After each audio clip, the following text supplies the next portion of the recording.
this year the cicadas are out now. And so it just seems, it's so funny, seems like it's always something, but I went out to record and the din of the humming of the cicadas just drove the microphone crazy. So I came back in here and just gonna talk with you in here. I got another the Tabernacle by, and I said it wrong last time, I said my father, but Tabernacle's put out by Foundation Cigars, and I should have fired up one of mine. We are been talking with the guys in Florida. We're getting the bands done now, and Oak and Iron cigars, our own cigars. The website we're hoping to launch the end of May here, so a couple weeks away. We'll have, I believe, 4 different blends to start with, and so we're very excited about that. I should have fired up one of them this morning, but I hadn't had this one in a couple days, and so I grabbed this first, and so here we are. If you've been following me at all, you know that I'm a strong proponent of reading. Okay, reading is important. Reading is where we gain ideas. Reading is where we experience things that we may not can experience where we're at.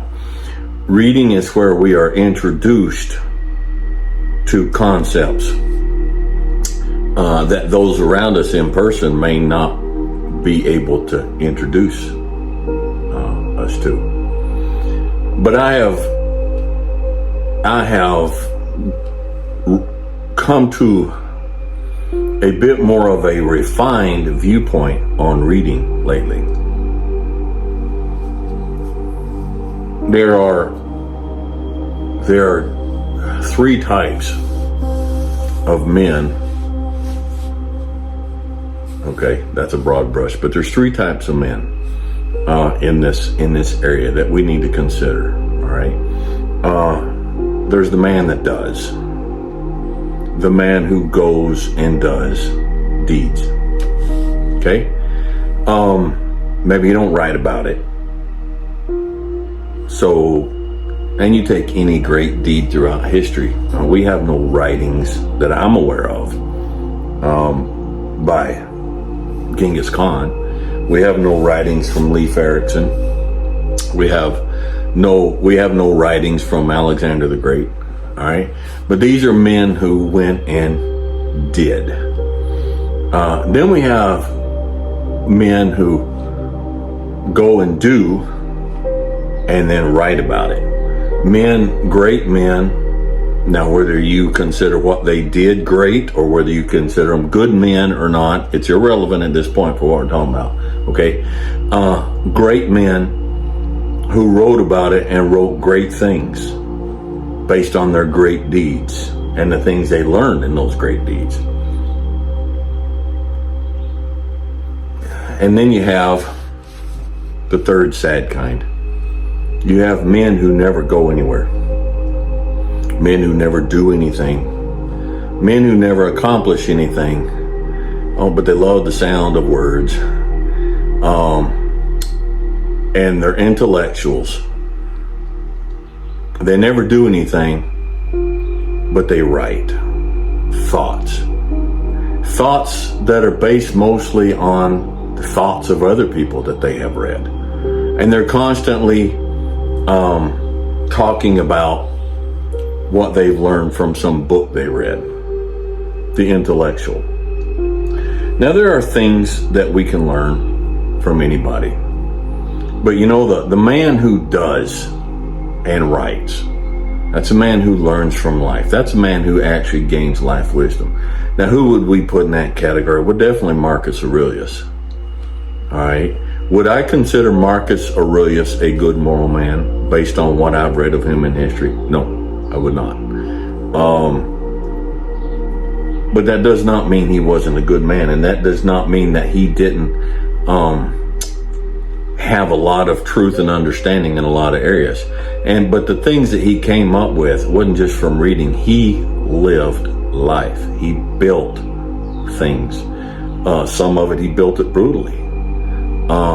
But he wasn't a soft intellectual sitting in chair just thinking thoughts, and spent his whole existence propagating thoughts that he got from other thinking men. Okay?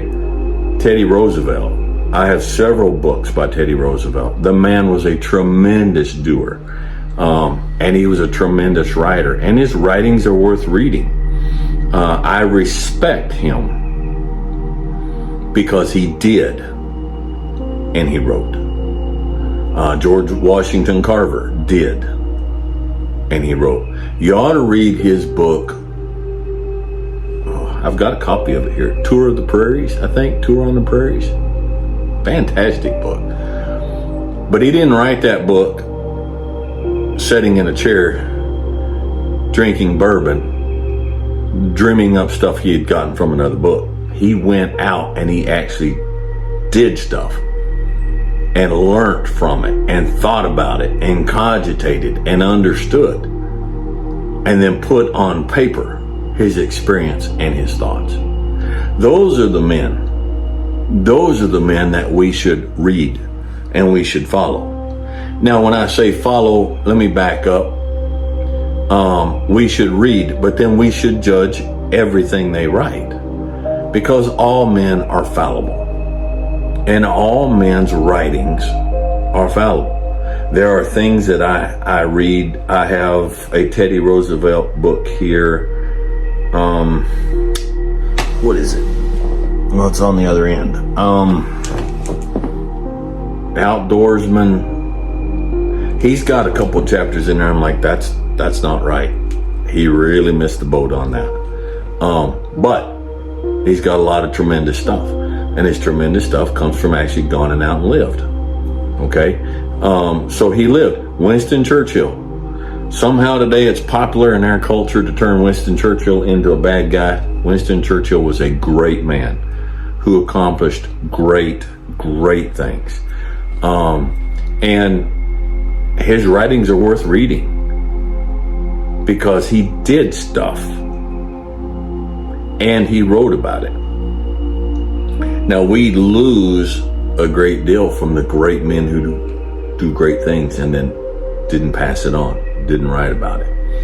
And so all we get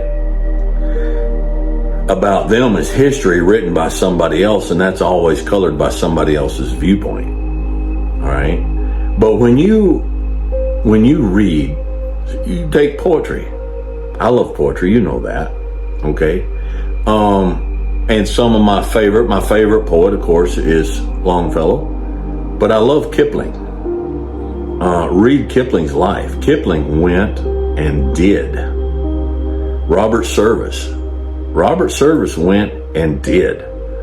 I really like Jack London. I like stuff that's not mainstream of Jack London's better than I do his mainstream. Everybody knows White Fang, you know. Everybody knows, not everybody, you know, people know, what was it, Captain's Courageous, but he's got some short stories that are absolutely just mind-blowing to me. But that is a man who went and lived life. Now, was he a good man? I don't think so. Was he a success? Well, he sold a lot of stuff and then he ended his own life. So no. Do I read him? Yes, I do. Is there a tremendous amount of stuff in there worthy of being read? Yes, there is. Learn to understand and differentiate. It was, oh man, I should have looked this up. I think it was Thoreau. I think it was Thoreau who said that he could not even conceive of sitting down to write without having stood up to live first. All right. That's why there's, if I can bleed over into this area, that's why there's so many pastors in churches today. They're such utter failures. They're such empty stuffed shirts. All right. Because they've never lived. They've never worked and had a job and got their hands dirty and calloused and crusty. They've never been out in the gutter with fellow men just trying to survive. They've never dealt with stuff. They were intellectuals from the start, and they grew up religious or became religious by whatever means, and they found a way to make a living with books and with words and in air conditioning, and without having to get sweaty, without having to get dirty, without having to get calluses on their hands, without having to live. So these men are words without life. There's no breath of life in the words of a man who speaks, who's never had his nose bloodied, who's never gone out and faced the reality that's out there. You can't write about facing the wild if you've never been in the wild. You can't do it honestly. There's no spirit of truth, no spirit of life in that. Unless you've been out there face to face with death in the wild, you got no business writing about it. If you want to write about it, you're perfectly fine. But you certainly can't expect us, the readers, to take it and take it serious. Can't take it serious. It's the same with intellectualism. Be aware of the man whose intellect and study comes from studying other intellect. Okay? Intellect for intellect's sake is a crutch for laziness.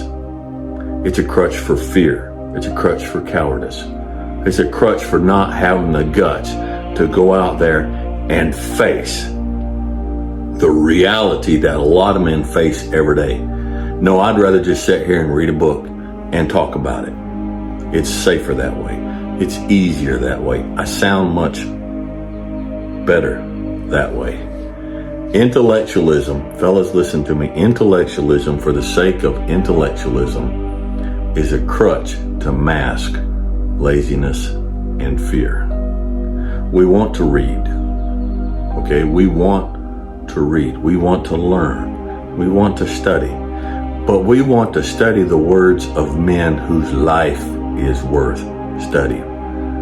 Now, I read Marcus Aurelius, I read Meditations, and I go through there and I'm like, this is wrong. This is wrong. He's lived life, but I have lived life too. And I go through and I read something and I'm like, this is incredibly deep and important right here. This is a truth that he learned the hard way, that came upon him. And I could not have expressed it that well, even to myself. He has expressed that in a way that I have not been able to express to myself, because he has stood up to live before he sat down to write. Okay? So as we read and as we study, we need to set aside those who are just intellectuals' sake, who are intellectuals just for the sake of being an intellectual. Okay? If I am going to listen to your views on other people's writings and take you serious, you need to sometimes put in there things that you have done and that you have learned in life. Okay? So young men, young women, garbage in, garbage out. All right, we read, but we be careful what we read. And we be careful who we read. And we don't take anybody's word for anything. We read it, but we read it intellectually. All right? You say, Dewayne, what about on the church side of things? Walk soft. Walk soft. Most of the people that are known as church fathers and church leaders and church writers are people who thought thoughts and wrote words from the comfort of their life inside of another book and a desk and an office. I don't respect that. And don't have much that I'm probably going to want to hear, because you sat down to write before you stood up to live.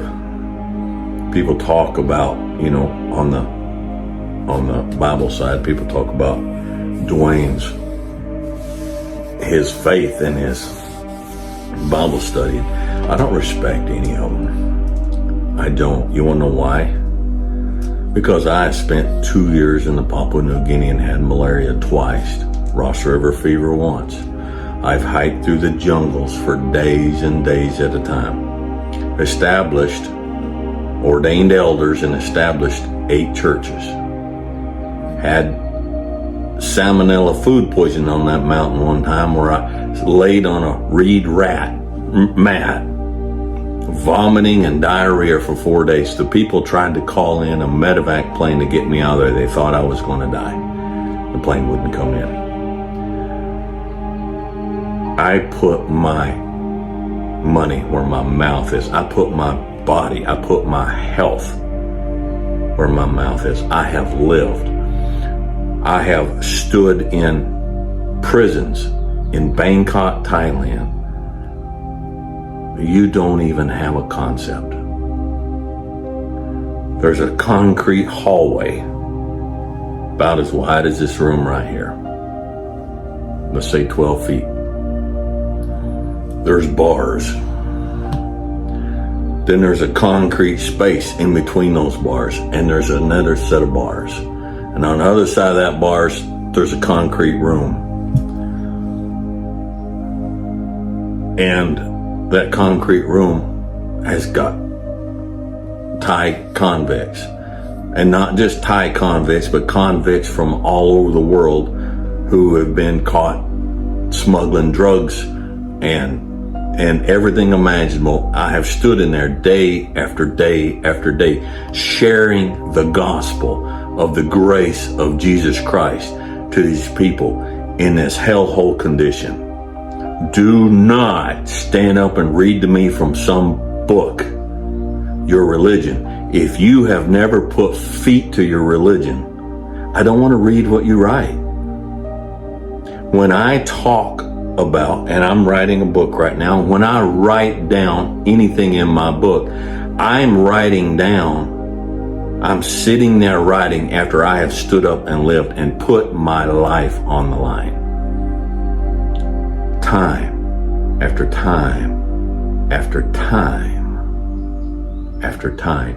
And if you can't say that, if you haven't done that, then you're just a mealy-mouthed, soft-headed, soft-handed, lazy, uncourageous person who's all wind.